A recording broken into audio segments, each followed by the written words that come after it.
But it's 7 o'clock, so let's go ahead and get started. Tracy, can you shut or have it shut but left unlocked?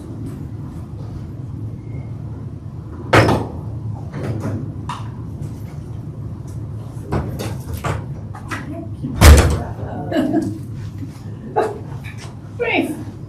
Good. You let some in, yeah. Yeah. Depends on your perspective.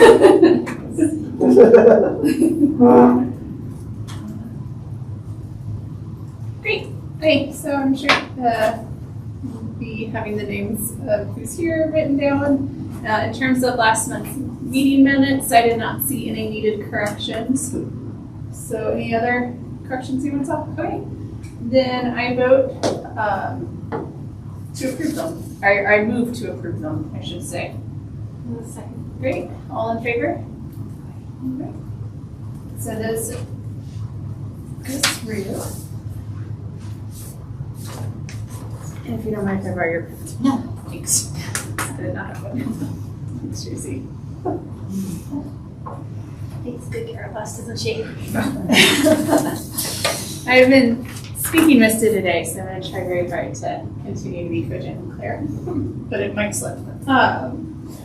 Great, and it looks like we do not have any members of the public invited to be heard. So we'll move on to the next one. And our first order of business is our library staff presentation, and we have adult services representative here. So I'll introduce you to Penny Burris, who is our department head for adult services. Serves pretty much all of the upstairs and helps out a lot in the computer lab as well. She and her team supporting the computer lab staff. So that's my small introduction for you. All right, thank you. I'll just be really casual, so if you have any questions as I go along, please go ahead and ask them along the way. So I said, my name is Penny, and I'm the head of adult services. I've been here for about 8 years. My joke is like nobody leaves Longmont unless they retire. So it's like 8 years is actually a fairly short 10 years among staff. And I'll just kind of give you an idea of like what me and the team does. We refer to ourselves as adult services, but we kind of interchangeably use the word reference services too, or information services. So I feel like reference services is kind of a old-fashioned term. But we still do the old-fashioned like reference services, and that is the main focus of our teamwork there is to be up on the second floor at that desk, that big desk, that first desk when we greet people up there, and are helping folks out there. We always have 2 people. Occasionally we have 3 people that work on that desk, but we always have 2 people available. And yeah, we're still doing kind of like the old-fashioned reference, helping people with their genealogy, adults doing genealogy, or doing research, the high school kids who are coming in who are doing a project on, the rainforest, or, the teacher, maybe doing some research for a class that they're going to be presenting and that kind of thing. So all that sort of type of thing. We help people find library resources. Sometimes it's just the old-fashioned helping them find a print book or a movie, but it's also helping them navigate like the digital resources that we provide. We do a lot of help with people doing ebooks. We have a service called Libby, and so we have a lot of folks who are like, hey, I heard I could get free ebooks, maybe they've been paying for, ebooks through Amazon or another service, or, through Audible or something like that. And somebody's like, why are you paying? Like, let's go to the library and get those, get your books for free. So they come to us from a number of ways. After Christmas is our big time with ebooks, because I got this ebook reader, I got this tablet for Christmas, and can you help me, get it set up so that I can use your books? And we also do a lot of readers advisory. Can you help me find a good book? or sometimes people are just that general. And sometimes they're like, I've been reading this really specific type of, science fiction, and sometimes they come up with terms that I'm like, after all these years of working in libraries, I still don't know. But, so they want help finding like the next in the series, or I've read all of the books by this author and I really enjoy this style of book, like what more can, what type of book can you help me find, that type of thing. So, I guess I'll backtrack a little bit about our team. There are 13 of us total, myself, and then there's 8 folks that work that are regular staff according to the city. Those are the folks that work 30 to 40 hours. And then we also have 4 what we call part-time non-benefited staff. And those 4 folks their sole duties is to work on the desk and or to like do desk duties while they're on the desk. And they work about 12 hours a week. The rest of the staff kind of rotates out of working on the desk and then are also in the back area, working on all the other different things that we work on, which I'll get into here in a moment. But I brought that up just because at that moment, because Reader's Advisory, it's really kind of funny how, like, sometimes you just find the right reader, like, they'll come up to me and be like, I read this historical fiction that I was, like, really loved. Like, do you have anything else? And I'm like, let me, and I'm like, we have a moment, and then I'm like running all over the fiction area, and then the other, and then sometimes they'll be like, so I've read all these mystery books, but and I'll be like, okay, well, then I'm working on my skills as like a librarian, like how do I help Reader's Advisory when I don't actually read those types of books. But it works out really well because we have such a diverse team that like 90% of the time the person I'm working on the desk with is like, they'll perk up and be like, oh, well, let me show you, So you'll often find somebody up at the desk who kind of is a good match to the type of books that you read. But again, we really work on our skills to help folks when they're asking for books that perhaps aren't our cup of tea, not our personal read, but that are ways that we can kind of like search and find read-alikes for them and find a list and create a list. We also have a service where people can just send an email and say, I like these kind of books, and I like these kind of authors, I don't like this, and then we respond to those emails too. All right, so going back to like the kind of things we do when we're not on the desk, when we're not working at the reference desk, we manage all the collections up there, and the second floor is huge. And then the adult fiction collection is the largest and most used collection in the library. We do have one librarian specifically whose job it is to manage the fiction collection. In addition, we buy all the ebooks, all the adult ebooks. We do have a selector who buys the children's, but the majority of the money and the collection there are ebooks. And we do have a consortium that we work with, and that's the Front Range Digital Library. So we work with a number of libraries to build that collection, and everybody is required to put in so much money. Like we all agree that we'll put in at least this much. We probably agree to put in about $20,000 a year, and we usually spend about $100,000 on our living collection. We also are responsible for the magazines, the newspapers, and all the media. Media is a library for like DVDs and audiobooks on disc and music CDs. And then we also are responsible for all of our digital collections too. And when I say that, we're purchasing and we're also editing, reading, just kind of managing the collection in such a way that, we're not overflowing. Our collection is somewhat fresh, somewhat like, we try to keep it useful. We do say that we have a pretty deep collection here. Some libraries, especially public libraries, have gone to like a really more popular collection, whereas we've kind of kept a more traditional, what we call deep collection, which means like we may have several items on a subject versus like the 2 most popular, books on that subject. We do a lot of programming out of our team. We do the big, programs that you probably hear more about, the big author visits coming in, the lectures. We do we've done some film screenings. We don't have a film license here, so it's more like we did the documentary about Boulder, like This Is Not Who We Are. Yep. We did that. That was like something we were able to do outside of a film license because we were able to like contract directly with the folks who produced that film type of thing. That being said, we did that over the Civic Center because over here is not great for watching film, especially for adults. The kids can like sit on the floor and go, look up at the adults who like to sit in chairs. It's not a great place for that kind of thing. We also do a lot of meetups here. As I was coming down, I walked past the writers group meeting in our unquiet study area up on the second floor. They're packed in there. Like there's 4 desks with like 6 chairs available for each desk, and then there's no room at all. And they meet every week. We do an Hablemos group, which is like practicing Spanish. We do our Say Hello, which is practicing English. So we get not just Spanish speakers, but we've gotten people who speak Korean and other languages. And those are just folks who want to practice their English in a really casual way.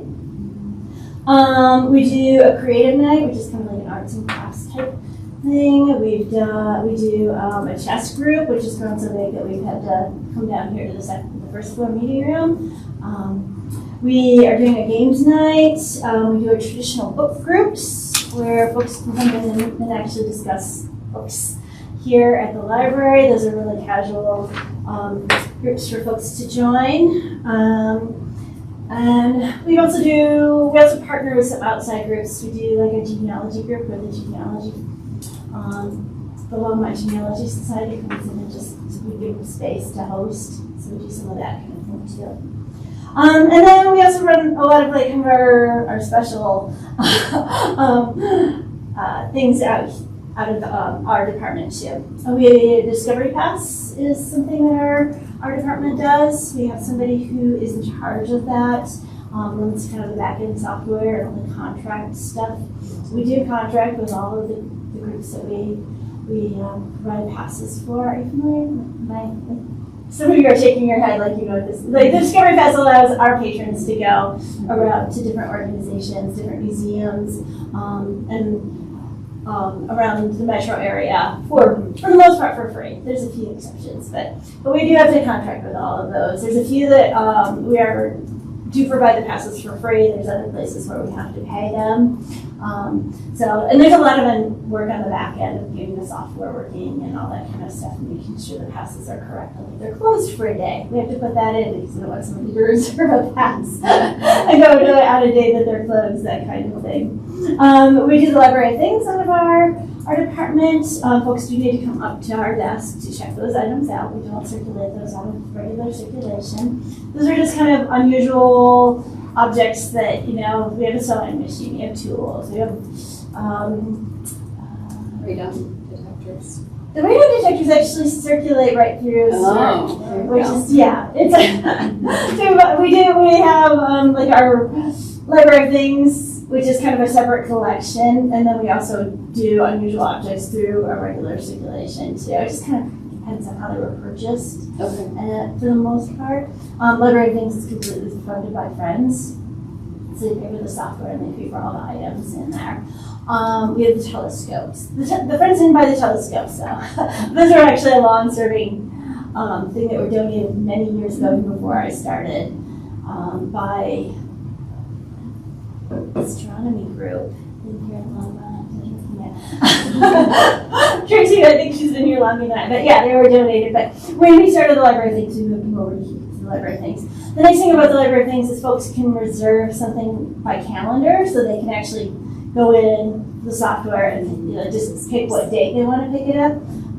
And with the telescopes, it's great because when something in space is going to happen, because all of a sudden they're all reserved and they're all getting checked out. Like that big supermoon we had recently, like they were all checked out like over that week. So And then like other times, it's cloudy and it's crummy and they sleep in the closet.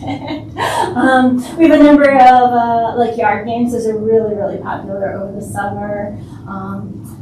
We've had a couple, like last summer I think we had, there's a place where people can write a comment, and we had like a lady who wrote, she was like, I'm gonna use this for my wedding reception. This is so great. Thank you so much for having this collection. So with the telescopes, we had like Girl Scout troops use them so they can get their astronomy badge. And the car, the thing you plug into a car diagnostic, like people will check that out, and it's very common, even though you get 7 days, it's very common for that to come back the next day, because you have people come in, they plug it in, they figure out what they need to do, and they bring it right back. But that's kind of a special collection that we run out of there. We have our experience bags, which is just a collection of materials that kind of relate to each other. So we call them destination bags or experience bags.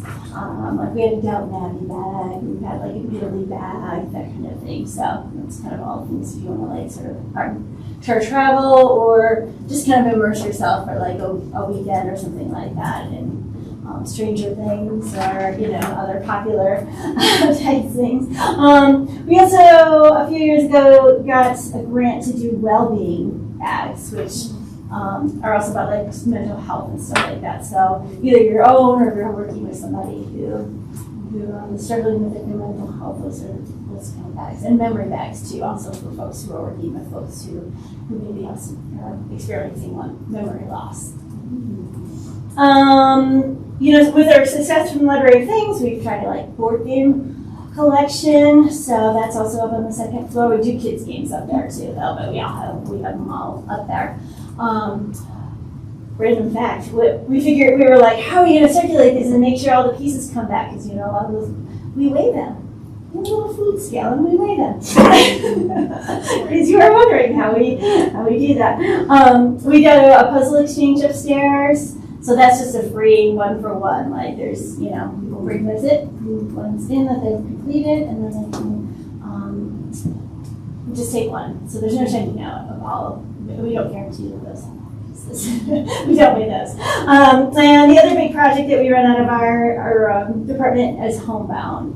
So that's a program where folks who cannot make it to the library and don't have anybody who can come to the library regularly for them, we send them up for a service. We've got one staff person who runs the program, and that's just part of her job. And she also works with a small army of volunteers, and the volunteers are the ones who actually take the materials and drive them and drop them off at our home patrons' residents, and then they also pick them up. So, and there's a kind of a mix. Like we do have a couple volunteers who are also selectors, so they can walk around and like choose items for a person, or like a lot of our folks that are in this program now are very digitally savvy, and they've got their own, computers and stuff, and they place their own holds, and then the holds just get routed up to the Homebound services, and we put them in boxes for them.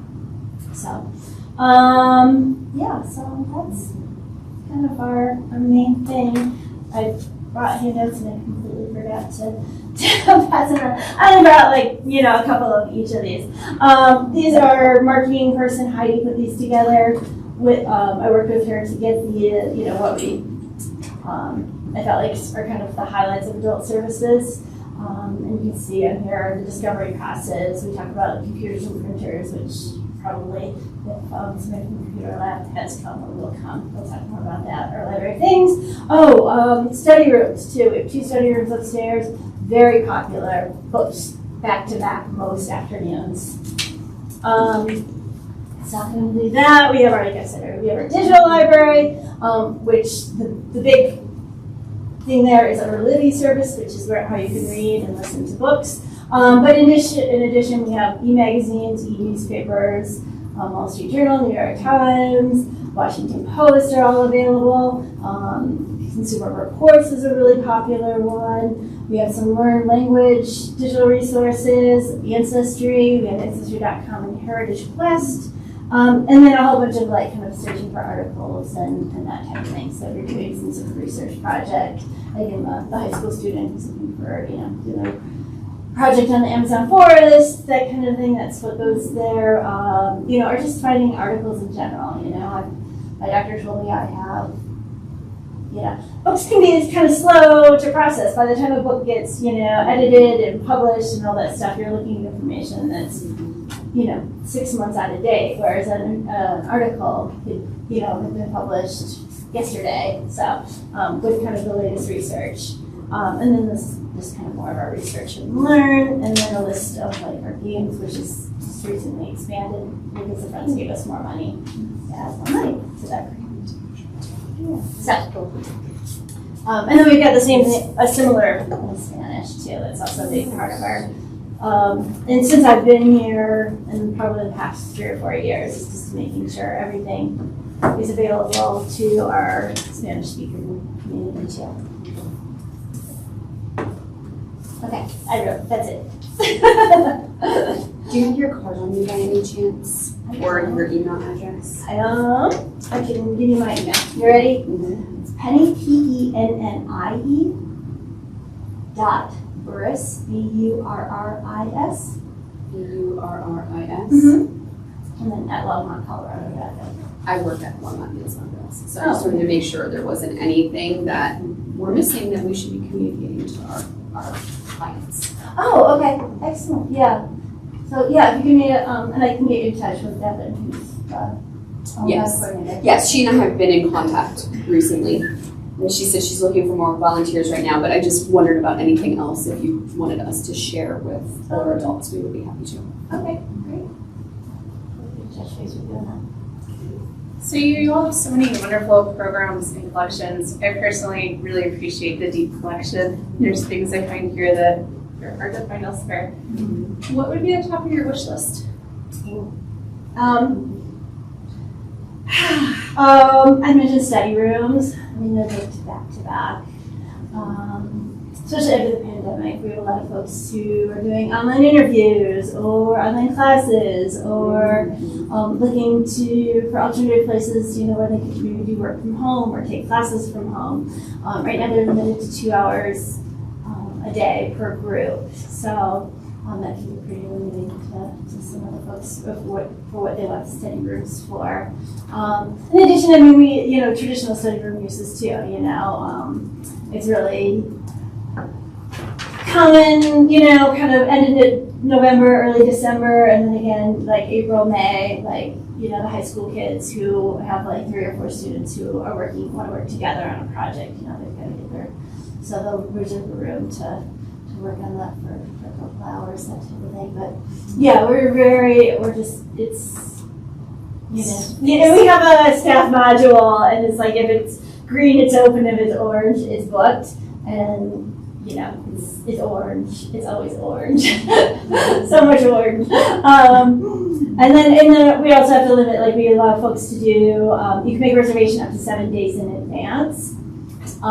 So, sometimes people need more flexibility than that, but again, just the nature of just having 2 rooms and how much demand they are. And then just in meeting room too, because sometimes the groups are bigger. Those rooms accommodate 6 at the most, and that's you're making good friends with those folks. So, floor is comfortable.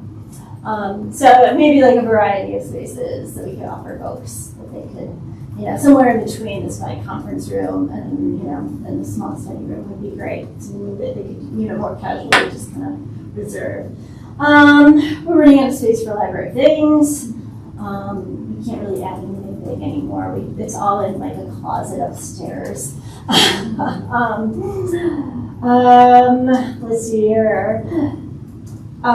Digital collections, we don't offer any kind of streaming services right now. There's a number of reasons for that. Cost, obviously, is prohibitive.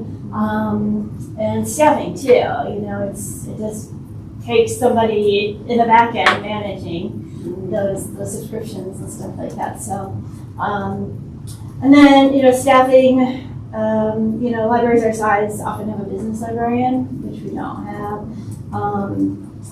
Like I said, our homebound services is like 1 person part-time, and that's just part of her job. Like she's got other things she needs to do. So, and she is we're kind of at the max. Yeah, she was afraid of us sending it out in newsletter format as opposed to just cherry picking folks that we knew needed it. Yeah. Because she said she's maxed out. Yeah. And that's was a staff thing and a space thing too, you know. Devin is just space in her cubicle piling up back there. So we just need more space to be able to handle more, holding more holds and being able to transfer those materials, plus having additional staff to be able to get those materials or to have somebody in the back end working with the volunteers and getting everybody on the schedule. When somebody applies, it takes just to bring them up to start them, it takes about an hour of work to get them on the schedule, their likes and preferences and, all that stuff. So yeah, we have about 50, somewhere between 50 and 60 patrons we served right now through Homebound, and we're about maxed out, so. And then I mentioned like having money to have digital services and then the staff that manage those digital services. Kind of just a little list. A few things. It's good to know. It's good for us to know, I think, where the needs are. Yeah. Is there anything out there that still requires you to be in the library in person to access, or is everything accessible on the website now? No, there are a few of our digital services that we can only get a contract with if it's in library use. Our grants guide, the cover of the grants guide, you have to be in library. Ancestry is an in-house use only. That's because they want individuals to subscribe to Ancestry. There's the individual, and then there's the library version. And the same thing is also, there's an automotive one too. It's here. Yeah, small engine and auto repair source. That one is EBSCO, and you can access it anywhere, but there's another one that's, I'm drawing the Oh, all data repair. Thank you. Yeah. Yeah, and again, that's because they don't want, the garages and the shops in the area to be able to use that for free. They want to make sure that it's just the individual who, is coming in and, I gotta fix my car myself kind of situation. So there are a few that to be able to offer them at all, we had to agree to in-house use only. Yeah.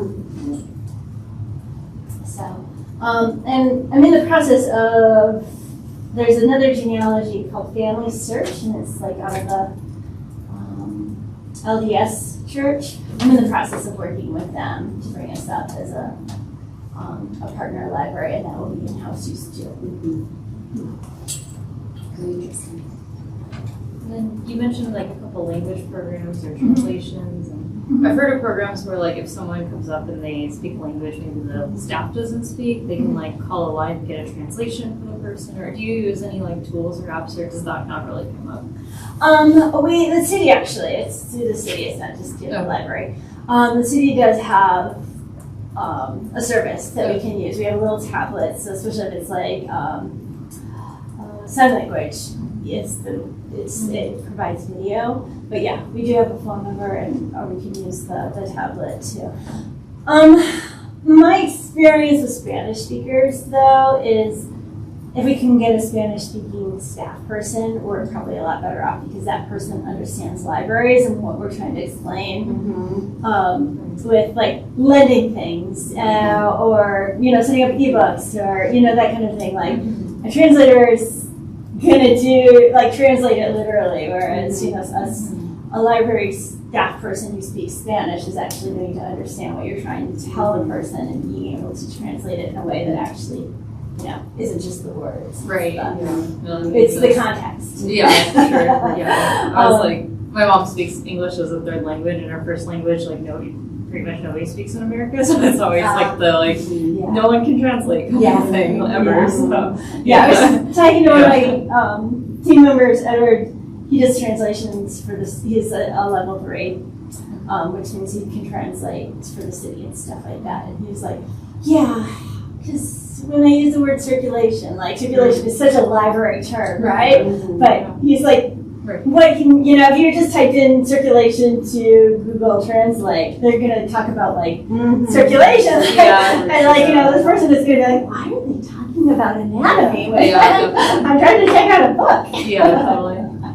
So it's the Spanish-speaking staff members are a better option here, but Right, it's yeah. sometimes we're in a pinch, and I think there's only one person, maybe 2 people on staff who know ASL. So, but a lot of times we can get away with like notes and with reading and that kind of thing. So with folks who have hearing issues. Yeah, I'm just curious. You mentioned working with high school students a couple of times. Are you mainly seeing St. Graham students, or do you have a large homeschool group as well? Or I don't know. Right. I don't know. I mean, it's good not to know. Yeah. You don't ask.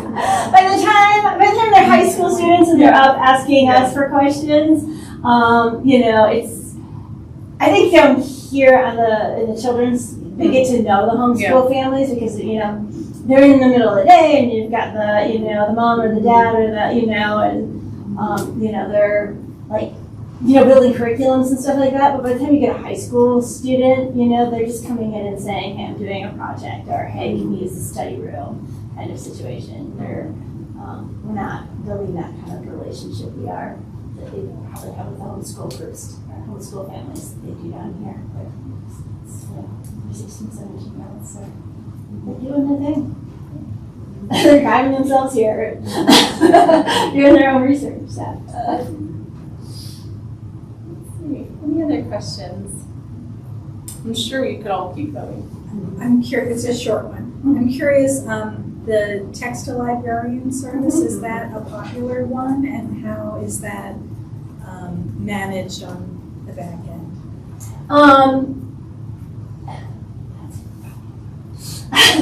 It's not super popular. It's not super. Yeah, we get Email is more popular than text. Yes, we have both services. The text librarian is kind of a library wide, and we all are meant to log on. The idea is that whoever's like on a service desk would log on. So I would say the majority of text to library questions are about people's pins. I'm trying to log on to Libby and I need my pin. I'm trying to log on to this and I need my pin. Whereas we have Ask a Librarian email, which is monitored by reference staff. And if it's not a reference question, we will pass it along. If it's like more in the realm of like a children's, hey, can you help me find books for my kid, or sometimes there are questions about their accounts and that kind of stuff. We'll pass that along to circulation. But yeah, most of the Ask a Librarian questions are like reference in nature. So we're helping people with like their kind of research kind of things. Again, more information about how to access emails, that kind of thing. Not just necessarily their pen, but like, hey, I got this tablet, and I heard you guys have free ebooks. How do I get on those kind of thing? And that we probably get 1 or 2 questions a day through the Ask a Librarian email, whereas the text librarian can really trickle in. Like sometimes we'll get like a couple of them in a day, and sometimes I won't see any for a couple of days. Maybe the rest of the library they're just answering them so quickly I'm not seeing them, but I don't think we have like amazing stats on that. Yeah, and on the back end, it's like a web platform. Basically, people log in and then it chimes, and then they can look and see what it is. So, and if it's a lot of certain questions, someone else can pick it up probably pretty quickly. Yeah, we can see who's logged on. So if for some reason, we don't see a certain person logged on, we can like, oh hey, we get some, get a certain type text library question or an account. Someone's asking about an account situation. Can you respond? So, Thank you. yeah. Well, thanks for having me. Yes. Let me know if you have any more questions. Thank you, Penny. Yep. Welcome, Catherine. Right, so you may notice that I didn't have anything about the board development from last week, and I think that's because we had a staff visit. So next time we don't have a staff visit, we can pick that conversation back up. Monthly icebreaker, this is gonna be a quick one. So I would love, if you have one, please feel free just to say no or pass. What book would you recommend right now? Any book, old favorite, new favorite, any age. One that comes to mind. And because this is my question, I've thought about it, so it's an advantage. I will go first. I would recommend Breeding Sweetgrass, if anyone's read that, by Robin Wall Kimmerer. Really good. That is a life-changing book. So, and I'm happy to talk more if anyone has any there. Go on about that book. Anyone else want to recommend one? I just finished Maggie Smith's You Can Make This Place Beautiful, and it was a gut punch. It was just, I don't know. I think it just resonated with me where I am in my life and all that. But she's a poet and author, and the book it's a memoir, but it's basically written in prose poetry. And I just kept thinking about that book after I finished it. Very cool. Cloud Cuckoo Land. It's long, yes, and it's so worth it. It actually reads very quickly, despite how long it is. It's the first book that my book club all loved and was still needy. We've read some other ones that were just like breezy reads and like there's not much to say about it. This was the first one that we all adored and like we could have talked about it for 2 days straight. Cool. Fiction. I need more time to think about it. We'll circle back. Yeah, circle back. Catherine or Yeah. More nonfiction, but I've been reading The Lives of Bees, and so it just talks about wealthy colonies and just kind of like all the things we don't know about a species that we really rely on. So You're the second person to recommend that book to me in like the Yeah. last 2 weeks. I'm So halfway through. Yeah, I need to it's get it. informative. Hey, I have a tie. Is that okay? Yeah, always. Cheater. There's so many. Well, I know. Mine is my favorite, one of my favorite books to teach and one of my favorite books to read. How about that? That's fair. Have you read Station 11? Oh, that's Yes. so good. It's a great So audiobook too. precious. I mean, the fact that she wrote it before the pandemic is just wild to me. And she just is really lovely. I feel like very uplifting dystopian novel, which is rare. And Is that then your I favorite also to love- teach or read? What was that? Is that your favorite to teach or read? Oh, I like to teach that one. I think Okay. it helped students process their pandemic experience. I just started teaching it this week again, and I was like, oh, I love this book. And then one of my favorite books that really challenged me was Americana by Chimamanda Adichie. It's just like a totally different take on the immigrant experience, and such a visionary person. I don't know. I just respect her so much. So it's long also, but really good. Catherine, I have a read-alike to ask you about. Have you read The Library of Mount Char? Mount Char? Like, C-H-A-R? okay, I will look at that, thank you. I read that right after finishing Station 11, and it was interesting to read them. I won't give anything away, but it was an interesting pairing. Let's see. And if not, that's fine. Well, I'm thinking one that I finished this summer, Beneath Cool Waters, and actually the author, John Bassoff, is he was a colleague of mine at Loma Linda, and he's a teacher at Longmont High. Oh, that's always fun when that happens. Yes, and it's a psychological thriller. It was not my usual read, but it's a friend, so it's like I picked it up and read it. It was actually pretty good. But so yeah, That's if fun. you're looking for something a little different. Yeah, and a local author. And a local author, yeah, he's gone around the nation and he's wrote a few other books as well. Just haven't had time to read them yet. Tracy, anything from your mind? I read a lot of kids' books, like the picture books. I love picture books. I know, that's what Yeah. I We were was, I kept keeping going it back to yes. watch reading with the kids. Too many. Like, yeah. Charlotte's Web. John, anything? I'm not reading anything good right now. The only thing I've read of recent that I like is also local, Erica Krause, and we did an author event with her called Tell Me Everything. It's a nonfiction book about her work as a private investigator with a lawyer in Boulder who was investigating the early 2000s Boulder football team and a bunch of rampant sexual assault that was going on. That led to changes in Title IX. Yes. And it was really good. And I, out of everything I'm reading, that's the only thing that's been different. And it reads like fiction. What was the last name? Krause. Krause. Krouse, Erica. Okay. All right, thanks everyone. I'd like to still continue this. It's mainly a new board still. Anyone want to volunteer for next month? I can. Great, thanks, Katie.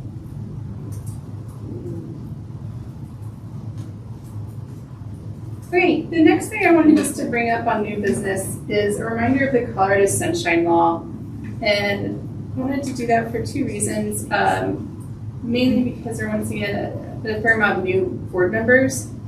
And also because some of our email conversations have picked up, which I love, but I don't think we've, actually I know this because I've been watching for it, we have not breached anything, but I just want to make sure we're all reminded of this. And it's the Colorado law that any two or more members of something like the city council, and that includes this board, that constitutes a meeting, conversation between two or more members, and that does include email as well.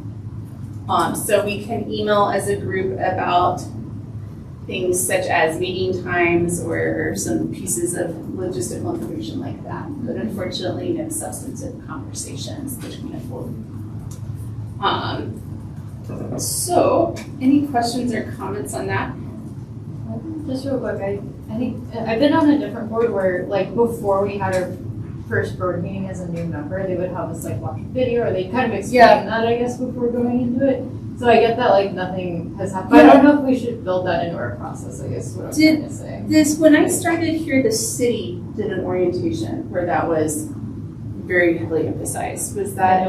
I didn't go to that. Yeah. Okay. Right there. Okay. Yeah. Was there one? No. Yeah. 'Cause I think But if there was one, I would have. Yeah, it wasn't that I missed it. I just didn't. There was none. Yeah. Okay. So. Well, okay, so thanks so much. I thought I was just doing like a brief reminder, and There's I'm our gonna board find the development right language there. yes, for this. Yeah. So I'll bring in the Yeah. exact Yeah. language from the city, and then I think that's great feedback. Yeah. To Even if the it's like city. something to read. Yeah. Yeah. Whatever. It looks Yeah, like. perfect. So, yeah. Okay, thanks. Yeah. We'll add that to the agenda next time, and I'll bring in the exact language. But the gist of it is that anytime we are discussing library board matters between two or more, we have to have it posted publicly for something like 48 hours, I want to say. Okay. But I will bring that language in. Did you all have any board orientation training at all from the city before starting? I know with John and But not like a one with the city lawyer that came in? No one from the city contacted me. No. Okay. I thought they did, but did it say? I'm learning too. You're learning too. And I'm wondering if all that kind of was stopped because of COVID. Yeah. And then they just haven't picked it back up. Yeah. I know a lot of things were Would it go on hold. over like Robert's Rules of Order? Yes, like everything like that. Yeah. Okay, Yeah. so, Yeah, I was wondering about that too. great to know. Yes. Yeah. I'm glad we got this at. Susie, is that information you think you could pass along or John? I could as well. I mean, I can email Sandy. Okay. And then I can look back and see what, I believe I have the information for mine, so I can look back and we could bring in, maybe we could add some of those pieces to the agenda. Okay, Great idea. cool. Okay, let's move on to old business. And John, do you want to explain the resolution that came for your packet? I can as well. Yep. Under the library ballot measure, you see review resolution, and that was in the packet if you happen to look at it. So as you know, council did refer the library to the ballot, because technically that happened after the last time we met, like the next night. So that's why it's quote unquote old business, I guess. And since then, a few things are going on. One, the city is currently working on a brochure that will go out to all residents. That's a little bit more of a explaining the issues, not just the ballot language itself. And so I had some opportunity to give some feedback on there with that. I think they're obviously on a quick deadline, so they're trying to get that to the printers so it can get out ideally either before or right around when actual ballots would come in your mail as well. So as a part of that, or I shouldn't say as a part of that, but around the same time, the city manager's office wrote up the resolution that you saw in your packet, which is, as is allowed from all boards and commissions, you're allowed to make a resolution to council in support, or I suppose not in support of a ballot initiative. And so what I included there was the language they wrote. I reviewed it. If there is some feedback, certainly I can bring it back, but I don't really know the timing of that. Just everything's obviously moving pretty fast, given that it was referred to the ballot by council, I mean, basically in the last moment that it could be. So, so that is what is there before you. As far as, and maybe Susie can add here, because I don't know what happens with this next. I mean, it goes to council. I don't know if the expectation is for a board member to come to council to officially, like during public invited to be heard, like this board has done before. I don't really know what happens with this resolution. So there are a couple of things. I know that it could be brought up, so we can, I don't know if we necessarily vote to accept it. It can be shared, it can be emailed to us. It could be, if we wanted something more public, I believe it can be done during that 3-minute, and whether it's like a rolling, like Right. one speaker goes for 3 minutes, speaks as much as they can, and then the next one, as much as they can, and then the next one. Oh, fun. So that is a strategy that we've often done when we go lobby or go to testify at the Capitol, or we have to speak. Or so that could be an option as well. So that is something that is made public. And then I can ask Dawn if there's something where it could be included into our packet, but I just don't know where it would be. Like, I don't know if that would be special reports and presentations, or Yeah, right. yeah, Okay. since we already discussed the library. But I think it, to be able to have that be public, I think it's something that would be really important for residents to see as well. Great. So I have an addition I would like to see, but I'm also balancing the timeliness in my head. And Catherine, I see your hands raised, so I'm wondering if we're going to say something similar. I think we could say in the third whereas Longmont has surpassed 100,000 residents, and a feasibility study showed the need for additional library branch. I would love to see again funding to bring us to a sustainable level of service. Whatever that phrase is that comes from the feasibility study, because it is more than just the branch. Yeah. But Catherine, did you want to add anything as well? Perfect. Okay, great. So, however, I pushed the wrong button and turned my camera off, sorry. Yeah, my exact thought. I just would really like to see that preferred level of service in there so people are held more accountable, because additional is super big. It could be one extra dollar. Is preferred level of service preferred to something more general, like expanded More sustainable. service and operations, or This comes back to, Maintenance. right, this comes back to what we discussed last month, where preferred makes it sound like, like, wait, what's preferred again? how nice to be at your, like it's fancy. when we're talking about. We're not talking about luxury here. Right, we're not talking about I luxury mean- here. Yeah. I think there's a way to demonstrate that it comes from the actual research. I see where you're coming from, but I also feel like we're saying this is grounded in the feasibility study that the city. Yeah. Oh, I'd leave that attribution and that it's from the feasibility study shows the need for an additional branch as well as additional support for ongoing operations. So, I think it's so vague if we don't use, there's a dollar amount attached to that terminology in the feasibility True. study. True. I think before we get into the nitty gritty, to back up a little bit, do we want to try, if we do have suggestions for this, does that need to go back then through you, John? We would not be able to vote on this tonight, is my understanding. So is that, I'm trying to figure out if it makes more sense for us to pass as is, be able to read it at the next city council meeting versus a little bit more time, because we would have to wait till our next meeting then to pass it. Is my understanding, but someone please jump in if that's incorrect. Yeah, Kathy. I don't have a response to that, but I have a question for Susie, so I can wait Okay. if you want to, if anybody has something to say on that. Well, I can jump in Yeah. on a couple of thoughts there. So one is, I mean, unless the board were to come up with the actual language tonight, then you don't have to come back if you're wanting to make edits. Okay, It can be captured in the minutes, and Right. then I can send it back on and request the change. Right. What I will say is, again, with the timing, I don't know where this is at.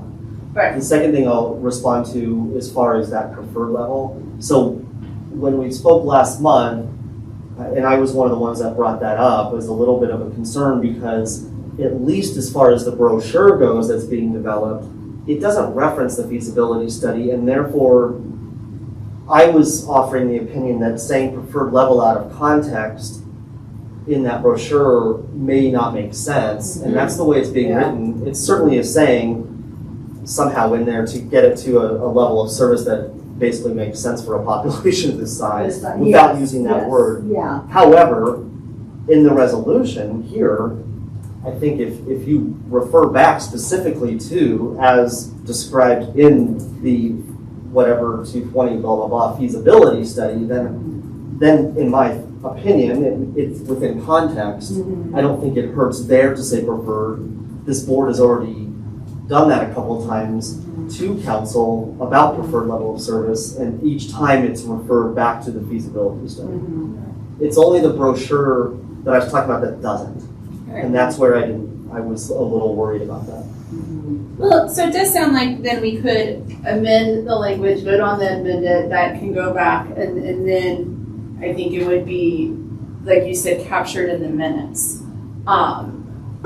So this is where I get a little confused on the rules of order. My understanding is that we have to make a movement to amend, vote on that, and then work on the language, or am I taking this a step too far? I'm really It won't hurt confused. to make that motion. Wait, It's true, it's true. Can I ask my question real quick? Oh, yeah, sorry. Yeah. yes. Susie, since we talked about this last time, did you already go over this? Are we like beating a dead horse? Did you talk about this at council? We talked about it on council. We already voted on putting it on the ballot, and we voted to keep them separate. I think the purpose of this resolution is to really show that the board supports. So it's more of a message to the public, I would think. Yeah. And that's okay Right. for the board to be as explicit as it Yes. is in that third, we resolve, like, we can tell Yes. people, Yeah. you should vote yes for this. Yes. Yeah. Last week, we voted to bring forward a resolution in support of the ballot initiatives. So we as a council We're wrote a inviting- resolution. Okay. So this, I think, I'm viewing this as something that's more for the public. It's not really telling us as city council to vote on this or support it. It's to the public, It says vote that on it this, has the support this. advisory Yes, board's as the endorsement. advisory board, yes, yes. Yep, and this is really one of the only places that we have. Cool. Mhm. If we can do it, I like being direct. Especially because they're very specific about Yeah, there's next that light. language. I mean, it's very specific language in there about next light, so let's be super specific. Which I thought, aren't there some city entities that don't run on Nextlight? I don't think anymore. Okay, So so, that's the language. yeah, But preferred level's fine too. Additional funding to serve the operation and maintenance of all libraries in Walmart. So that's in there anyway, so that's good. yeah, so that is, but I think we need it, I would like it earlier as well. In that third where. That it is not only a branch, but there is more. That this board is in support of not only a branch, but in funding. So I think there's a few different ways. I can suggest some language, but if anyone else would like to. I would think, and I'm not gonna make a motion to amend yet, that we would want to say, whereas Longmont has surpassed 100,000 residents and a feasibility study, I think we could name the feasibility study, but and a feasibility study showed the need for additional library branch, as well as, lost it. Sorry, I have this pulled up and I lost it.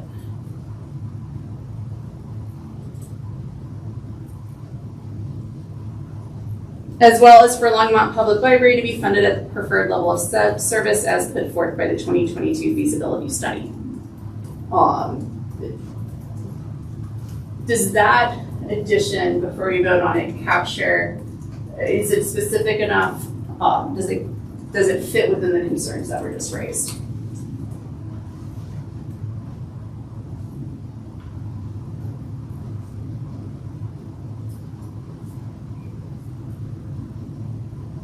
Okay. Then I would like to move that we amend the resolution to read.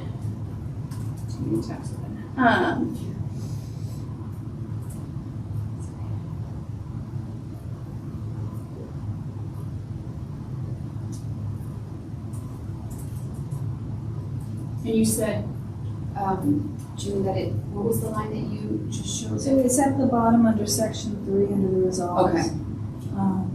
Additional funding to serve the operation and maintenance of the whole. See, I would actually flop those. I'm sorry to be a pain in the butt.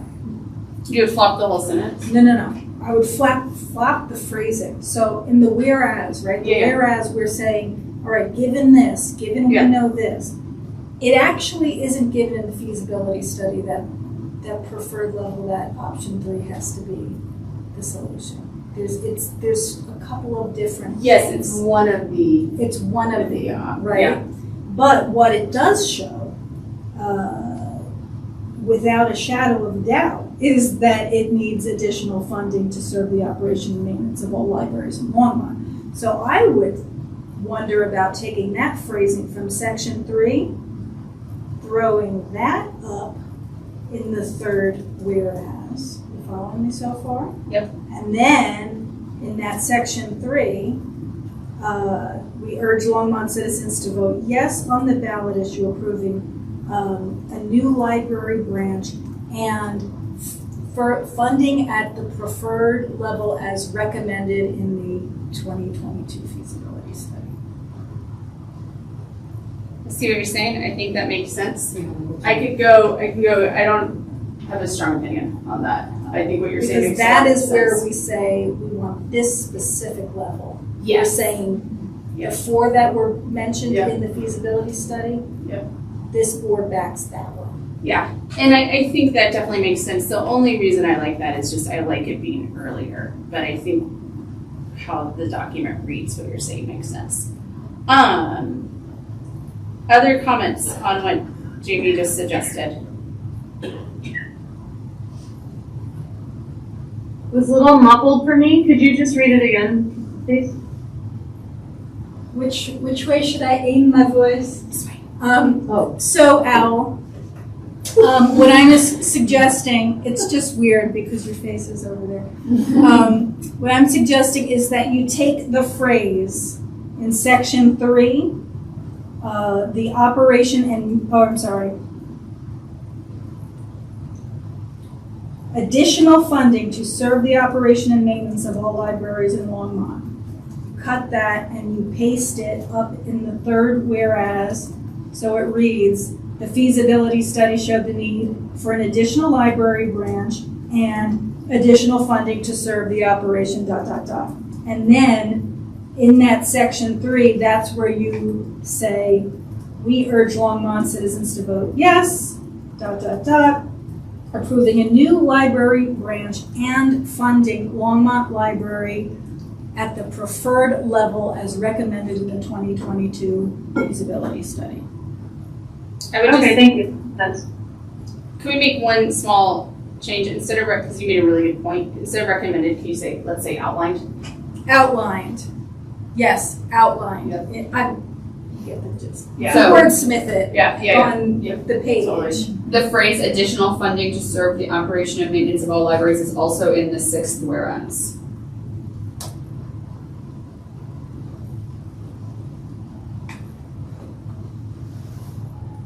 I'm okay with that, Mhm. already being repeated.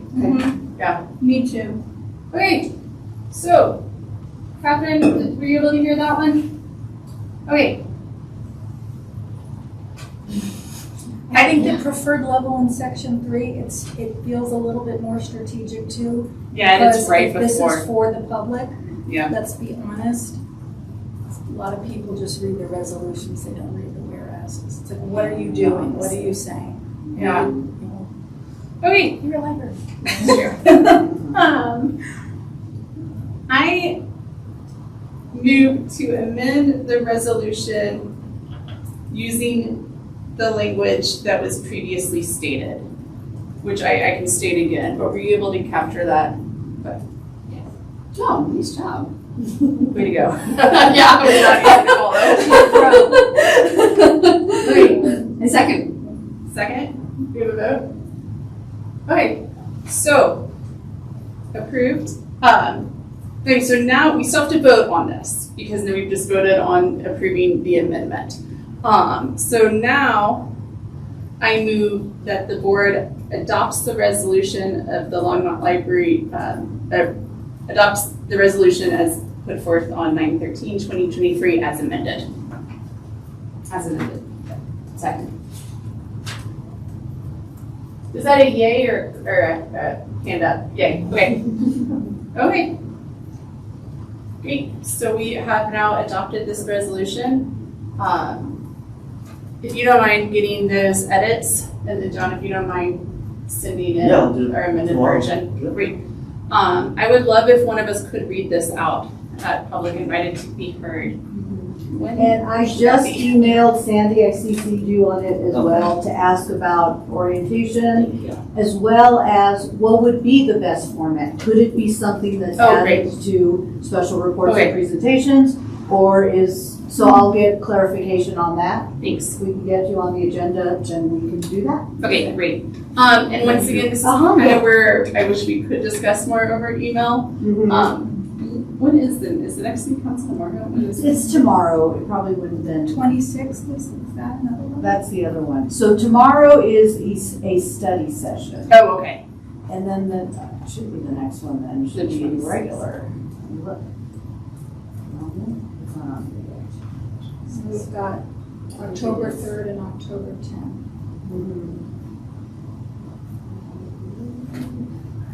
Okay, if need be, I can read this on the 26th, That's a regular session as well. on the regular session. Okay, so based on what we hear back, I will tentatively plan, Jane, you're gonna join me if others do as well, to read on the 26th. All right, thank you all. Any other comments before we move on to our next agenda? Yes. Where else would/could it go beyond being read at the city council meeting? I mean, it Order to could, the editor. yeah, it could be shared. I was thinking to the news, because it's us just sharing the resolution. Could it be posted online or linked to in social Could media it be on the posts? library? I don't know. I don't know if it can be on the library website, Yeah, Yes. not the website, the, Facebook page, no. not the libraries. No. What if the friends share Other it? organizational. So like Yes. the Friends of the The Library? friends would share it. Okay, got it. Yeah, first of all, there are non-emergency restrictions, so that's a great. Would it be on the city's website as just a resolution? No. I mean, it might be, I don't know if it would get in there buried in a packet, you know? Yeah. That's what I don't know, which technically makes it public, Yeah. right? But then taking that, it Could could you certainly put it go on- elsewhere, I just don't know about library platforms. Yeah. This group has a page on which we're mentioned on the city Yeah. website. Could it be a link on that I page? think that's getting back to the same concern though. Yeah, it would be the minutes then in. in What's that the page. concern? Well, I mean, it'd be the same concern of not posting using like the library social media, which I'm hearing would be a no-go. Now, unless, how are you able to, is the general public able to access this packet on that website? On the city's board pages. Yeah, Well, if it's So something then that's if going it's to be already read at a on council, there- That it is, and that's public. and like our minutes are shared Yeah. and our agendas That's are where I'm shared trying to online. think of going that route. That's where it would make the Yeah. most sense, because I Yes. understand the concern around library employees and the Yes. perception of that being Yes. a connection. But if we can overtly say we say this as a council, Yep. then anywhere where we have public documentation as a council should be okay. Yep. And then it lives there, and anybody who happens to see it from another organization or as a personal citizen and wants to make others aware that it lives there, then they live there. Yeah. So I guess the question then is how to get that there. The person who posts our agendas and the minutes. I don't know as a library employee. Oh, it is a library. well, Yeah. well, you send it to the city clerk. Yes, yeah, Okay. so John would be able to answer that question. Okay, Yeah. so Yes. then, It's a city clerk question. okay, Can it, and if so, Do you how? mean in here? How, yes. Yes. okay. Yeah. So the question is, Even on for the the- city clerk, can this resolution be posted publicly using the same platforms where we post other library Prime Gov. minutes? Within the Yeah. Prime Gov, Prime Gov. within Yeah. the board's Prime Gov space, whatever, I don't know what you Yeah. wanna call it. You have your own space there. Okay, so is Am that, I able to see, okay, because I guess I'm looking at Prime Gov, the live world. So I'm just looking at something Oh. different. So this is the one that I have to log into. Yeah. So I, Makes sense. okay, oh, Yeah. so there, but when I click on the board meetings, there's nothing on there. There's nothing populated in there, so. Well, but you're under September. Does that matter? September? Yeah, so if you go back to August, which is, Um, does that help you out? No, I think it's still the same. Let me look at the advisory. I have a follow-up question though. Mhm. If we can say yes as a library board, we urge you to vote on this, does that mean that individual board members of this advisory board can also advocate for this? as a citizen, As a citizen, but not. not with as a Speaking member, as the board. not speaking on behalf of the board? So I can say, vote yes if I am part of the board as a whole putting forth a resolution, Yes. but I can't say vote yes as an individual member of that same board. In your, You could say as a Longmont resident, Yes, I'm- I'm just wanting and to. library Crystal supporter of the clear. library, I Yeah. advocate. and I Gotcha. believe if this is posted, you know, you could also refer back to the To library the board. link, yes, resolution. you can refer back to the link. So As a on your private own citizen. social media, Yeah, you can say, hey, this is. Okay, so is this a question best asked to the city clerk's office for me, or is this one that you all would be able to ask as well? Yeah, I can reach out to Dawn. Okay, great, thank you. Thanks, Jamie, those are good points. Okay, other comments on this agenda item? Right, then let's move on to reports. And John, I'll just pass it to you. Yep, okay, so, I have a few things to go through, try to be as quick as I can. So, I'll start with,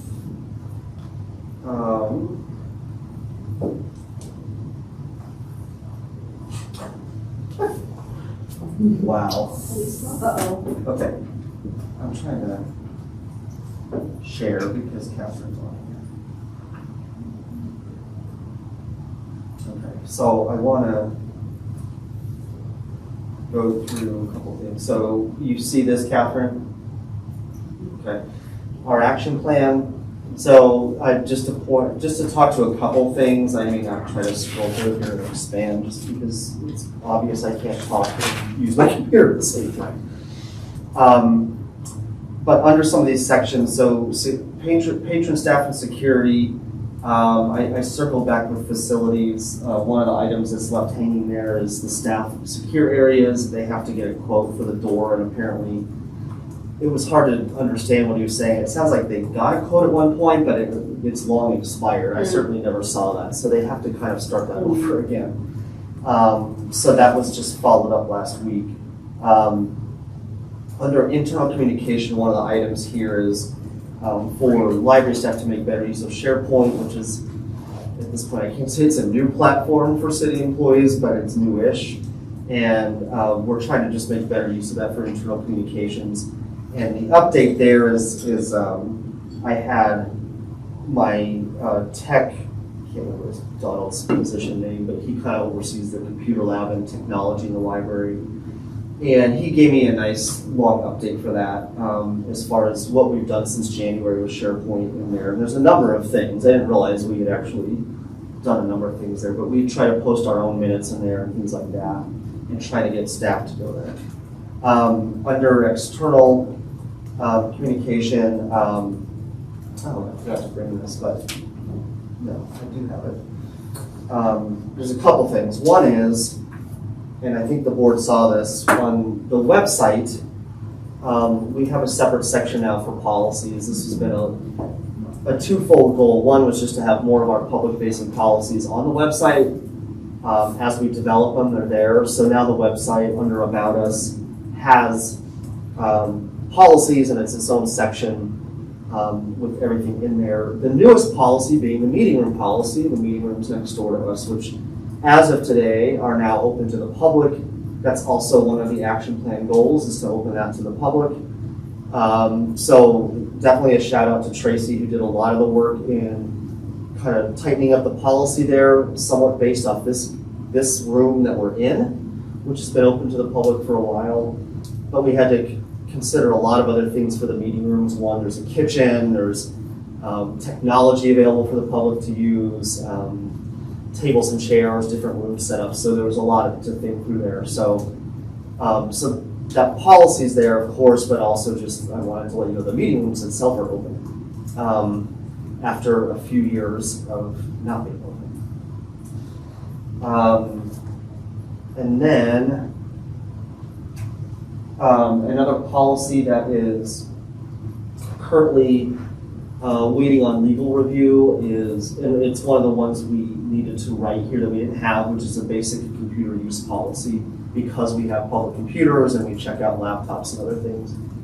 We didn't have a computer use policy, so we worked on a draft of that and got it finalized and sent to legal. Of course, I'll bring that to the board here to review once legal has a chance to review it, and if there's anything from this board, I can always go back. But that's where that stands now. To have that, and then another. Well, let's see. That's action plan stuff. Actually, that covers what I wanted to talk here about. Okay, so other updates. We wrote an internal policy. Actually, this was written a little while ago, long enough ago, I don't actually know. Pass this around and take a copy if you want. This is an internal policy for staff, just so you know, so you won't find this on the website. It's a privacy policy that I think was in draft mode when I started, so that's how long back it goes. And really what this is, it's based off Colorado state statute of patron privacy and privacy of user records, which those of us in library land are quite familiar with. And some of you hopefully have gotten a little education from me on that if you're new to the board. But this policy is based off of that, but with clear steps on what staff need to do, in particular as it relates to Longmont City Police law enforcement. And in state statute, without trying to go into a whole lot of detail here, it does state in there that, you know, the basics of patron privacy is we don't share records and stuff without subpoena or whatever, but there is a clause that says unless otherwise required by law. What the city did is they took that to say, well, there's times we need to help the police under certain circumstances, which would only be under exigent circumstances. And you'll see that in the policy there. So we just finished some trainings with staff on this to help them understand what that means. This type of circumstance came up not that long ago. And unfortunately, we hadn't done the training for staff yet. We had a situation where police came in wanting to either tell us some footage from our cameras or look at it themselves, which under normal state statute we wouldn't allow, but it was an exigent circumstance in the sense that there was a missing child. And staff didn't know, so they held by state statute instead of going by this policy. And I'm not trying to call it staff, we hadn't done the training. And helping them with whatever we could in order to help them under that only under that exigent circumstance. I want to be clear, it has to be an emergency. Police were trained on this exact same policy. They know the terminology to use. In the trainings, we did 4 different trainings basically in order to get every staff involved. And there wasn't one training where someone didn't ask me, well, couldn't just a police always say it's exigent? Sure, but it's not in their best interest to do that. Sure. And they actually can get in big trouble. So I don't expect anyone to abuse that just in order for them to get their way. But we have to be willing to help police in a situation that really requires it. The burden isn't necessarily on all staff, just so you know. That's really the burden's on me, or someone that I would designate, which would be a supervisor or someone else who's a lead on staff. They should still try and call me if I'm not here. So I just wanted to share that policy with you so you know where we stand. Long before me and before this policy, something else that's declared in this policy that wasn't clear to staff was, well, what if the library calls the police because there's criminal activity going on? There was a time where that happened here. We called the police for criminal activity. The person that was here, whatever was going on, had left. The police come to help, ask where the person was, only for staff to say, oh, well, privacy laws don't allow me to tell you that. But you just called me. So there was a disconnect there between, you know, understanding Colorado library law and also knowing how to react to different situations. So anyway, you can always entertain questions or things like that from you if you want. But I wanted to pass that along.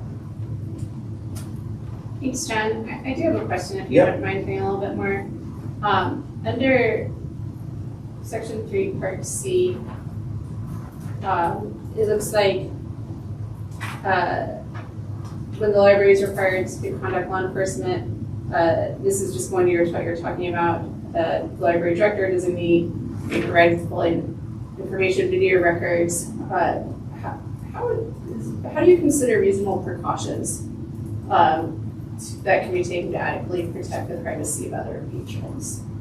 So in that situation, so the example we used was staff in that type of situation, particularly if police are involved, right? Is first of all, there's only I think, less than 4 people on staff that know how to use the security camera system software. So it's not like every staff can just hop on and say, here's the cameras. The police don't know how to use it either. Okay. So the reason I'm prefacing that is what the security team would do, because they know how to manipulate the cameras, is police come in, they're looking for somebody, the security person will look, they might identify that that person's up on the 2nd floor in this area, they're gonna turn off all of their views except for there. Okay. Now, can someone else walk into the picture? Sure, Yeah. and the police see that. That person that walks in, the police might say, oh, I know that guy, we have a warrant out for his arrest. Well, the burden's on the police at that point, not on staff. So that's a reasonable precaution. That makes sense.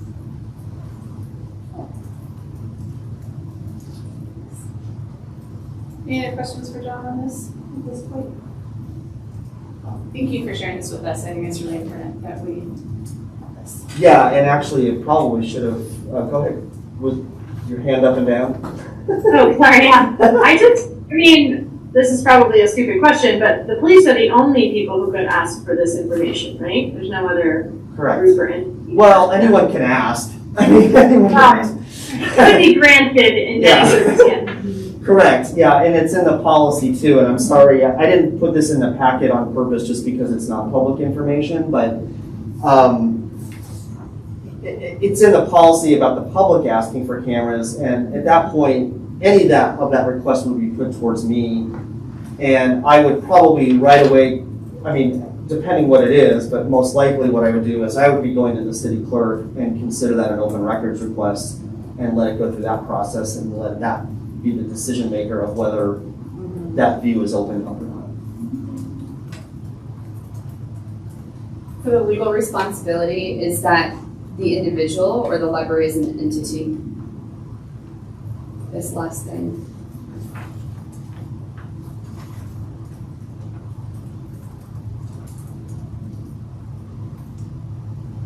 It's the individual. So she's asking, there's a statement in there about legal responsibility of library staff and volunteers.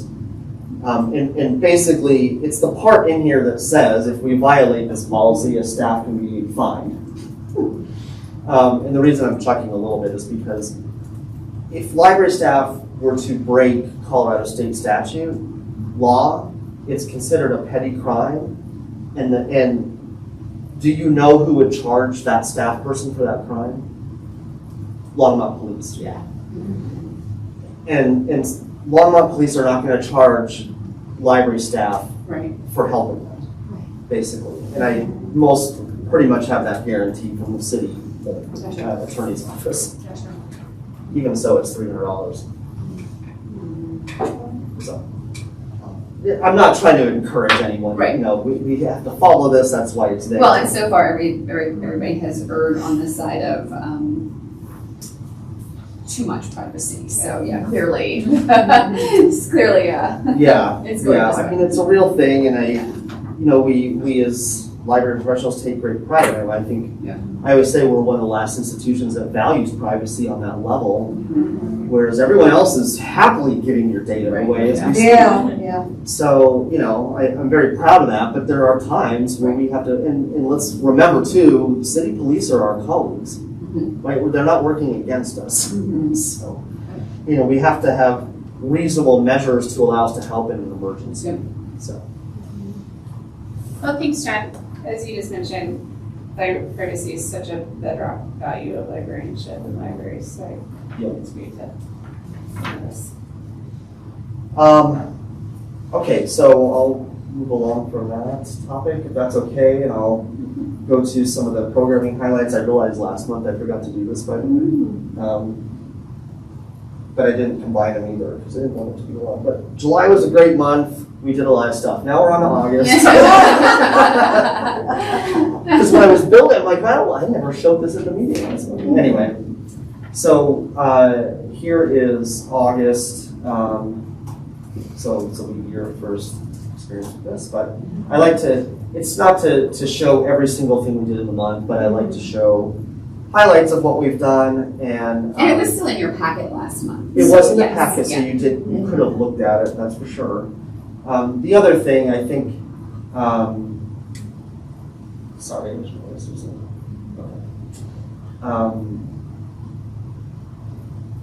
This also, on occasion, gets shared with the Friends of the Library Board, not only because they would like to see, but also because, as you all know, they 100% fund all our programs and events. 100%. So here's some children's programs for the month. I'll just kind of go through a little bit so you can look at some of the cute pictures and read some of the captions here.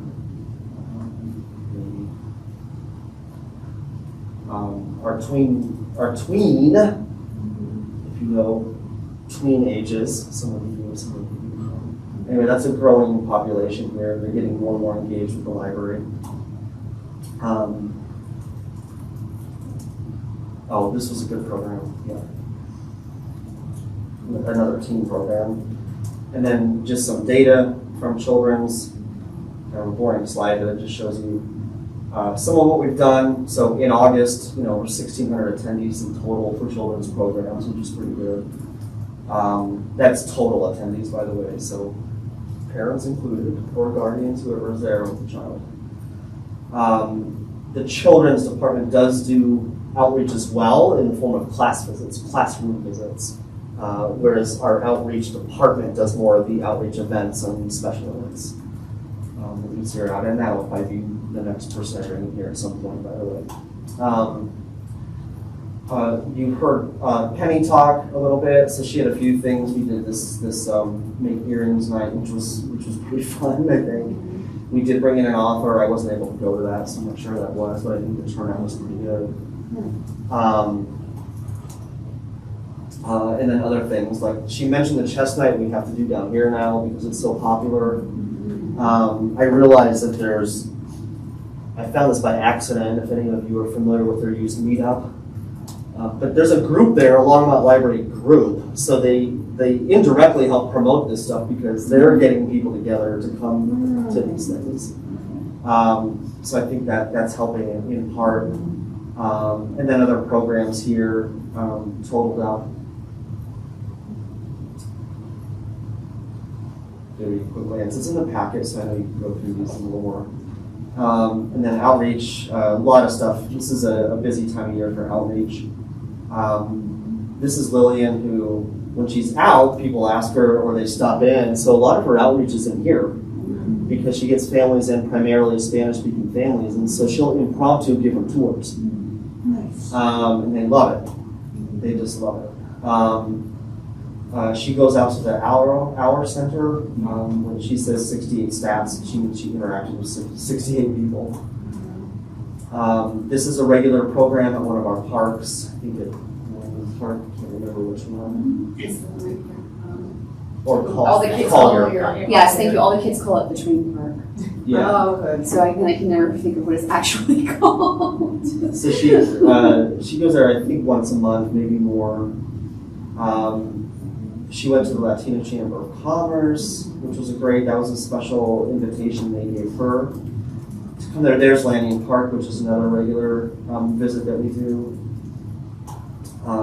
She always provides great photos, which I love. Intercambio has come a few times. They come here. She gives tours to that group.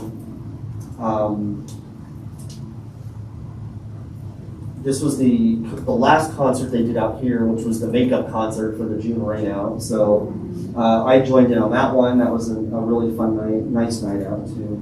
Just a really nice night, and a really, really good turnout for us. Back to school night. So she'll do these back to school nights, and obviously interacts with a lot of people during those.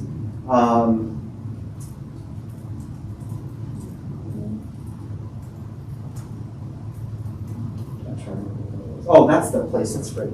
Yeah. There. Close. Yeah, it's really close. Another back to school night. That's my school. Is that yours? Yeah. She was there. I know. It was great. And then I've been talking with Lillian a little bit too about outreach and trying to get out a little more north in town that she has. Just in general, we need to be there. We know that's what we hear, even when it comes to a ballot initiative, when people ask where's it gonna be? And if I don't say north, it's like, Yeah. oh, well, we need one north. It's like, that would also happen. But, so she's trying to get out there and talk to the north end of town a little bit more. And then all the different stuff she did here in August.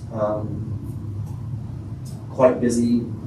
And then you'll see more in September, because of course she was at Rhythm this weekend and a bunch of other stuff.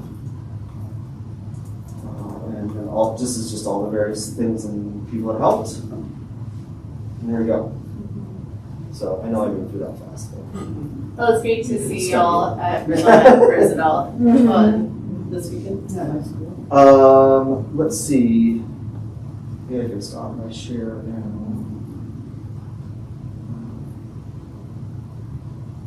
Somewhere. Thank you. Gosh. It's because we use Teams here. Oh, yeah. So Oh, then- okay, yeah. For some reason, when it's like going from a Mac to anyway, I'm clumsy. So a couple other things in my report. It is Library Card Sign-Up Month. If you didn't know, we're doing some promotional things here. One is because we have the new library card that has the nice photo and the keychain thing. The month of September, you can exchange your card if you still have one. I didn't know. And not be charged for it. Woo!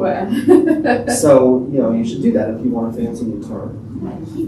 Yeah, and for people who are new members of the library, they can opt to register for a prize. We'll be getting some nice, canvas bags that says "I love my library," Longmont Library, to give away for new members. So you can't get that on an exchange. Sorry.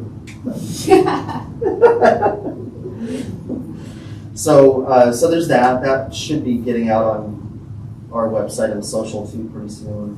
And I think, the last thing I don't know, it's kind of a potential topic for discussion, but I think a couple things came up in email with a couple of you here with, it was from Douglas County Library, and facing some book banning, for people. And the good news of that is their board of trustees had a final vote that everything that was being challenged is to remain on the shelves and on display, which is great. The one thing I thought was interesting that you might want to look up, and we could talk about this or at a future meeting, but I don't know that it's in response to this or something that they've been developing as a library, but they came up with a children's card. Now everybody has a children's card, but this one, at the parent or legal guardian's discretion, can opt to limit what can be checked out on the card.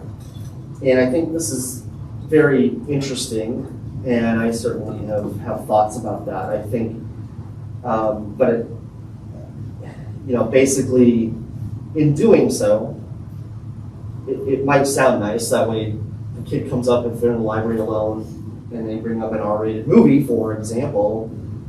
The system will say you can't check this out.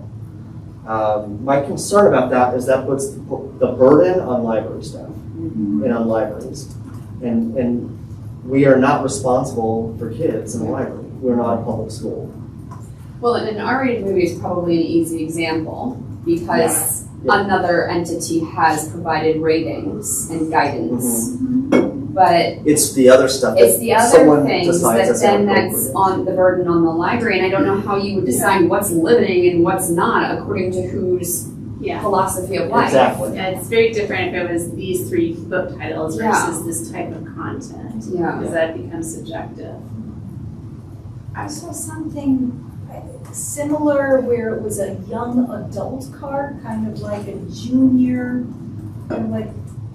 card for when you reach the upper teens, I guess, in relation to. Oh, so just sections of the library you're allowed in based on age.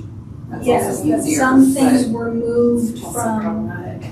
a teen section or a youth services area to a young adult section that was upstairs with the rest of the adult library, but I don't know, it seemed to come out of the same places.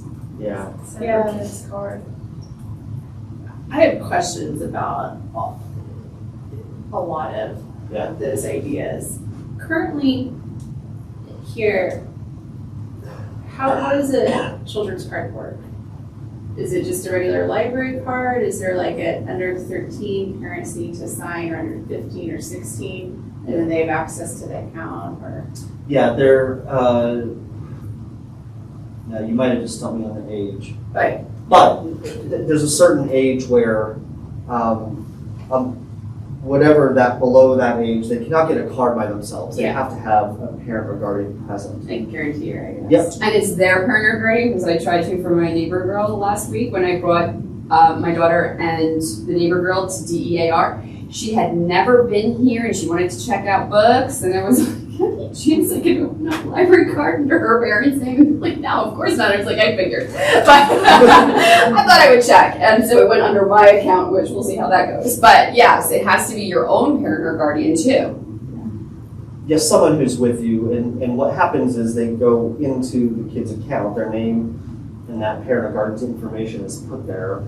And it's really, the biggest reason for that is the financial burden. So if something happens, and we don't do fines here, but if the book was lost or damaged, then that falls on whoever is on that account. There are some other things in there too, as far as it gets back into privacy. So in that case, the parent or guardian, if they have the kid's card number, or can verify information about the child, then they can get access to their actual account. Meaning, what do they have checked out? But there's certain parameters with that. It's not just automatic. And if I remember correctly, when my daughter got her library card, it was through a field trip to the library, and I think I had to sign a form beforehand. Yeah. Yeah, so even if it's done through field trip. The newer thing we did here, and I think it came up a number of meetings ago, it fell within our action plan to improve access for teens. So we basically, it's not like a teen card in the sense it's a different card, but in our system, we created a new teen, what we call a patron type. But it basically allows a teen who would be considered a minor and technically require that parent or guardian, but in their absence, they can still get a card. We give them a card, it's full access, they're just limited to 2 items to check out. Right. Until they can get that signature, because we don't want to block access. So similar to many, I think Boulder, I don't know if we do here, I think Boulder Public does that, where if you don't have your proof of address, Yes, you can we still check do out it for two books. adults, basically. Yeah. So, we expanded that to include teens, just so Makes a that, lot of sense. because so many come in here by themselves, obviously. Most of them do, they don't want to be with their parents. Yeah. Anybody else teens, you know that. Yes. So, anyway, I guess I could have brought that up under library profession news, but I had it under my notes that I wanted to bring up. You can look it up under Douglas County. Let me know what your thoughts are on what you kind of did. It's just very curious to me. So, and then the last thing I wanted to mention, if you're not familiar, some of you are, there's a really good nonprofit organization that does advocacy for libraries called Every Library. One word, Every Library. And they do tremendous advocacy for libraries, and a lot of it is also helping where they can with campaigns with libraries. And I reached out to them just to see, because I haven't really been through an election here, and they have experience everywhere, and they were actually pretty helpful with Boulder Public Library in their last election when they voted to become a district. They were helpful with them and just providing some things and do's and don'ts. They're very familiar with city employee and board member parameters on limitations of what we can do or not do. It was just very helpful to talk to them and learn about things we can do as a library or library staff to advocate for libraries without advocating for a certain vote. And I just wanted to share that. You can look up Every Library and kind of see what they do. I'm bringing them back in actually tomorrow to meet with my marketing person to get some, I was going to talk to you about that actually, to get some kind of input on what maybe she can do or not do through our own social media. Just you know, one of the examples I remember that I share, because some people are like, well, what do you mean by that? Well, we already use social media a lot, and it's generally to promote our own programs and events. And one of the examples is this, okay, so you have story time, great. And now what you want to do is tell the story of why do you have story time and why it's important. And then everything else you do, you're not saying anything about an election, you're just saying this is why we matter. You know, and so just talking with them a little bit, and Jamie came to one of those meetings to help learn a little bit more with her involvement here, but also with the friends. I thought it'd be good to have somebody on that side, not just library staff, to kind of hear some of that messaging. So anyway, I'm happy to talk more about that too. But it was pretty insightful, just given the limitations we have and the short time frame that anyone would have that might want to advocate, you know, event. You're someone to engage too, because of your background. Like, I didn't hear anything on that call. I really appreciated being in that space. I didn't hear anything that I didn't know from working in marketing. Right. So it was pretty like common sense stuff, not necessarily specific to Right. government employees or board members, but Sure. it's the social media stuff. Yeah. I'm guessing you would be a good resource for us all to learn about too. No, thank you. Well, that's plenty for the director's update. Okay, thanks. Any other questions or comments for John? Okay, let's move on. Any friends updates? Book sale starts Wednesday for members only. Suggested giving out a members only jacket, but they didn't present them. Oh, But they do order bags. We have nice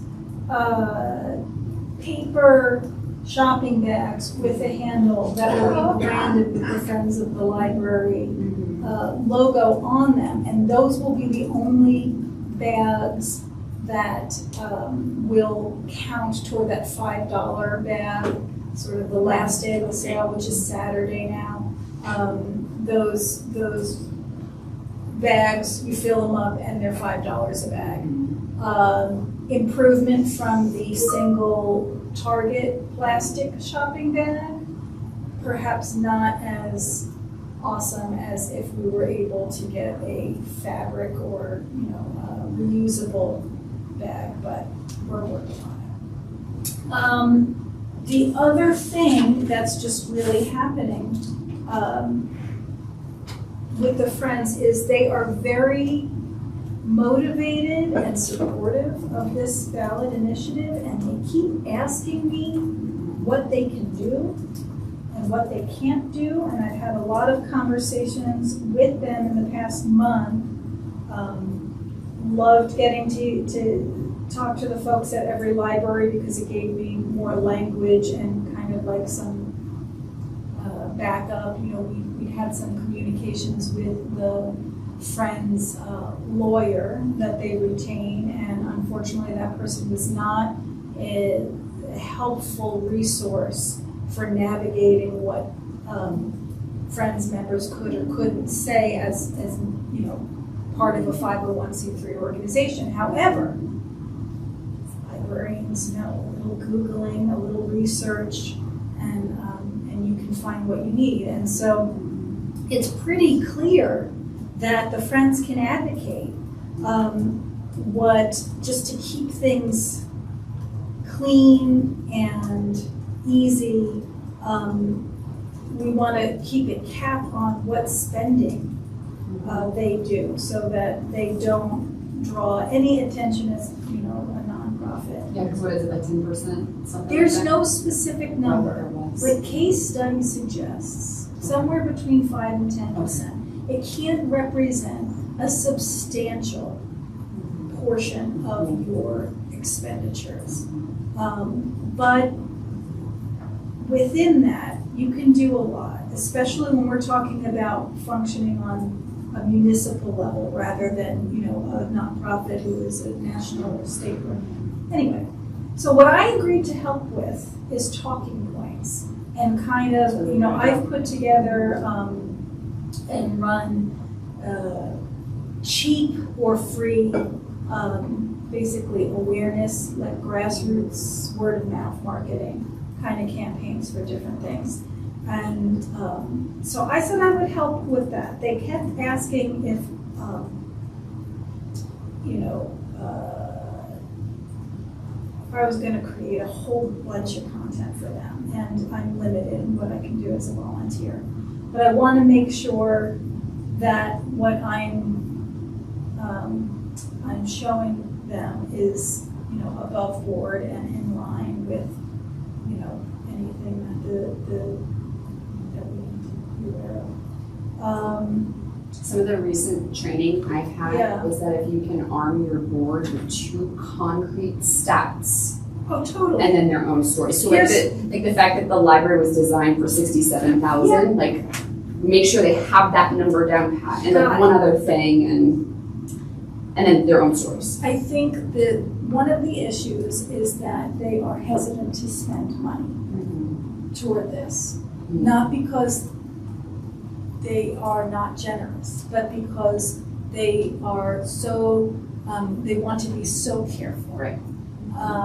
And the second thing is that I don't know, there's so much enthusiasm, but I don't know about the level of availability of anyone, certainly on the board, or anyone that the board knows who's like, yeah, let's get this going. I'm gonna write a letter to the editor. I'm gonna, you know, call the TC line, and you know, it's the mobilization of those stats and that information. And so what I've been advising them, and we're probably going to talk about it a little bit more at their next meeting next week, is here are some stats and some talking points, right? But the most effective thing is for you to personalize it, right? How do these things resonate with you?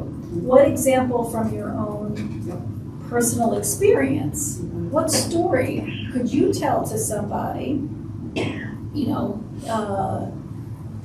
here, there, in all these different spaces that people go, that makes it real, because that's what works, that's what stays with people, and that's what will motivate action, not hearing like a recitation of an elevator.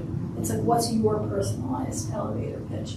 One question that they have that I cannot answer is that they keep coming back to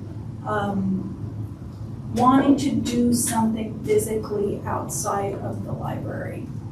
Put up a table and answer questions. They can do anything outside of the library. Even if it's in front of the library. Okay. Am I not right about that? I think so. I mean, I've seen other. I think you can be out there and You you can be don't. out there. You can't be in there, and you can't say you're a Right. library. Right, they get, and they can talk about, you know, vote yes. Yes, But they can, but they can do an educational. yes, Yes. yes. So Jamie, are the Friends meetings open to members of the public?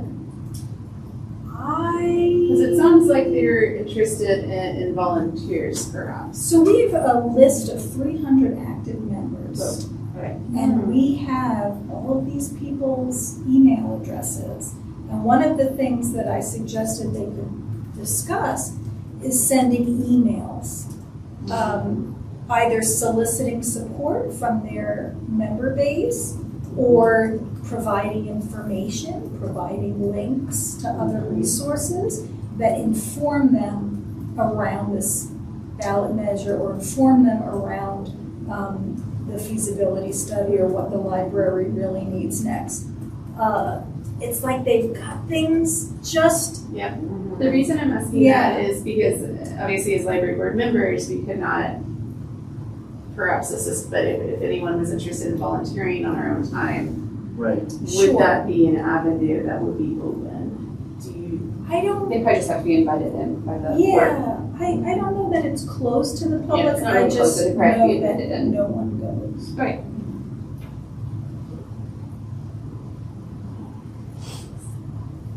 Is there any help they want from us for, for the book sale? To go back to the book sale, sorry. Last time I talked to Sharon, who's the president, she mentioned that there was someone who had signed up for a number of shifts who had to back out. And so there were very recently some shifts that they were looking to fill still. So if you have that email from them with a link to Sign Up Genius, it's probably worth checking Okay. one more time. If you don't and you would like that link, I can send, just let me know and I can Yes, send that to you. Thanks, Jamie. Anything else about friends or other comments? Okay, then I'll leave us on. We're up to 9. So, Lee City Council liaison. So right now, we are neck deep in budget. So every session, we're hearing a little section of the budget and what's the projections and where, moving forward on certain things.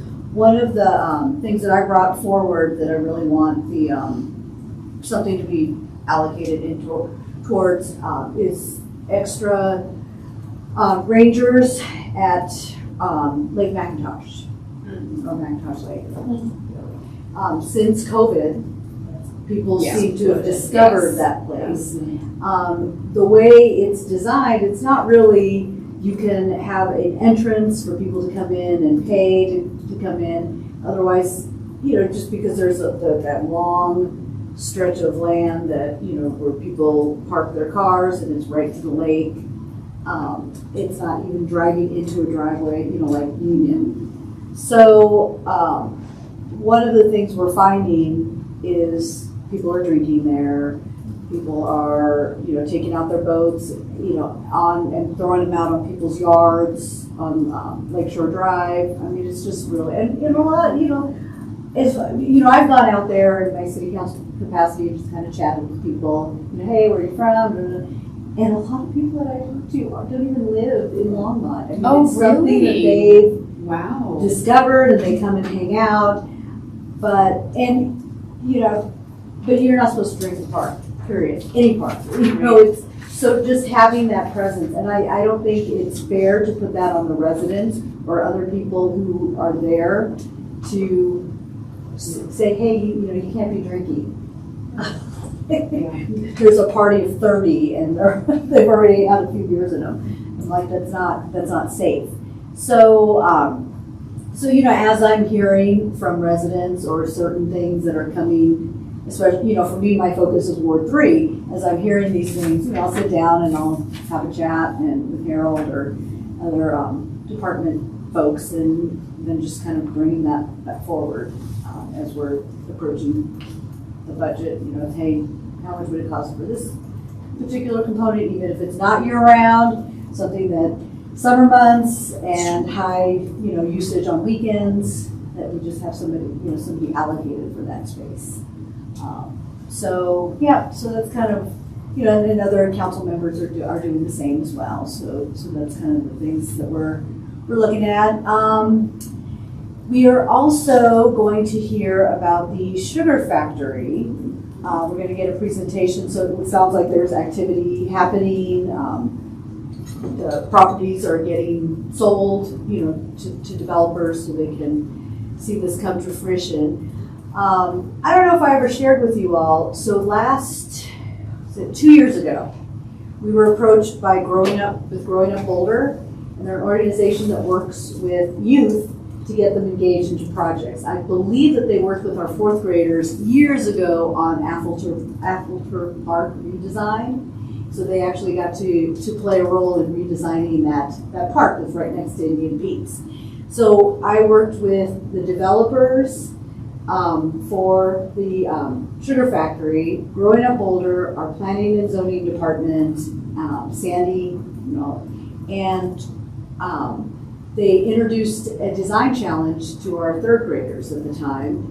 They got to redesign that space. So it was so cool to see it on our council communication, that photographs of our kids. I don't know, I can pass my laptop around, you all can see that. And so they redesigned that space. So there was an historical component of it. For the longest time, people were referring it to the sugar mill. And as my kids were studying this, they're like, well, one of the kids, a couple of them actually, were talking about the milling process. And just actually, you don't do that with sugar beets. So it shouldn't be called a mill. It should, it's just a factory. And then we were hearing from other residents who were chiming in. It was like, that's right. It's a factory. It's not a mill. It doesn't, it's erroneously named. If we're going to be caught up on history, we have to. So we've actually changed the name. So instead of the sugar mill, it's the sugar factory redesigned. So it's cool to see that our youth have played a role in that piece. So we're going to hear the updates and where we're going with the sugar mill, or sugar factory, I should say. And so that'll be expected tomorrow. Other things coming down the pike, we are going to be having a pre-session in October. I think this one is an executive session first, and then we're going to bring it out to the public. So we've had a lot of residents trouble with meth houses. And, some neighbors, there was one neighborhood that it was in December where the SWAT team came out and neighbors were notified. Well, they can't really push out because as they push out that information, the suspect, the perpetrator that they're trying to get could also get that. So it gives them it. So they have to kind of come in as a surprise. So it's like, okay, I understand that piece. But what is something we can do, even if it's at the policy level or something that we can do as far as public safety, working with individuals who have these homes and are using, what can we do? So we're going to kind of strategize and get into detail in the executive session, and because we'll be talking about certain individuals and for privacy, we have to have that executive session. But I do want this topic to be pushed out publicly as well, because this seems to be a growing problem, especially as we're looking at lack of housing, and now we have houses that people can't even access because of meth. So, Talking to anybody at Public Health about that? what's that? Are you talking with anyone at Public Health? Oh, yes, yeah. DHS? So all, we're talking with DHS, we're talking with our county DAs, and, just all the moving parts and what's involved. So that's one of the things that's going to be coming down the pipeline, as well as, right now our big focus is looking at housing, our zoning. There was a big controversial annexation on 150 Francis Street. For me, I felt, that's an older neighborhood, the infrastructure. So I was one of the three that we did not want to see it move forward yet. We had to look at some zoning and so it went ahead and passed, so it was annexed. But there are, as far as us within council, we're looking at zoning, especially in some of our older historical neighborhoods that really weren't designed for high density. So how do we navigate, all the pipes, everything underneath? And so, it's not really germane to library, but, we have old neighborhoods around here. And we saw what happened with our own building and infrastructure when, we build around it and we're not kind of taking care of the foundation underneath. So, looking at that, yeah. There's a lot of different things happening all at once. Questions, comments? Just so you know, Catherine commented on thanking you for your work Oh, yes, of with course. the drugs. Okay, yeah, I know. Great. Library profession news. I will share that Banned Books Week is coming up. It's the first week of October this year, and I'm saying this from memory, so I might be getting some of it wrong. It's the most challenges ALA has seen since they started tracking in 2001. And America also has an interesting list and stats out this year. There are top 13 from ALA views were 3 times. So you will probably be seeing displays and so on, but it's a week that every year the Office of Intellectual Freedom releases the challenges and bands from the previous years, and those are self-reported.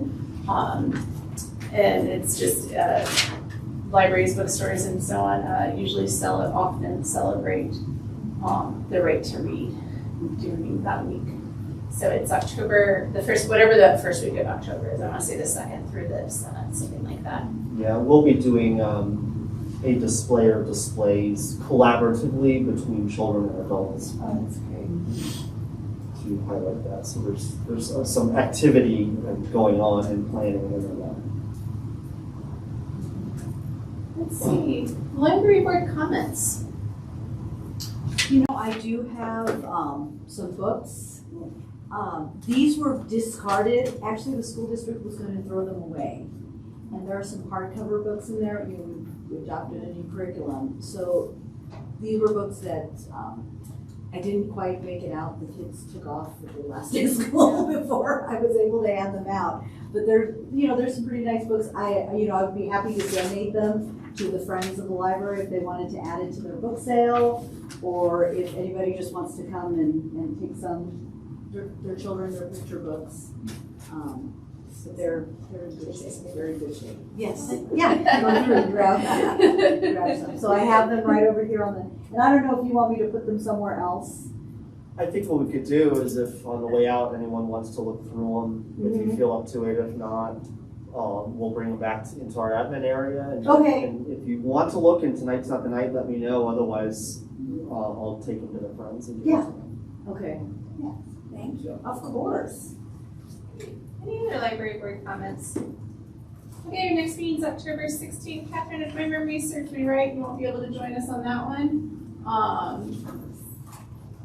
Yeah, I think we get it. Our flight comes in too late. If I happen to be getting in earlier, I'll hop on the Zoom at least. But yeah, we are traveling that day. Well, we will miss you then, but look forward to seeing everyone else, and we will adjourn at 9:01.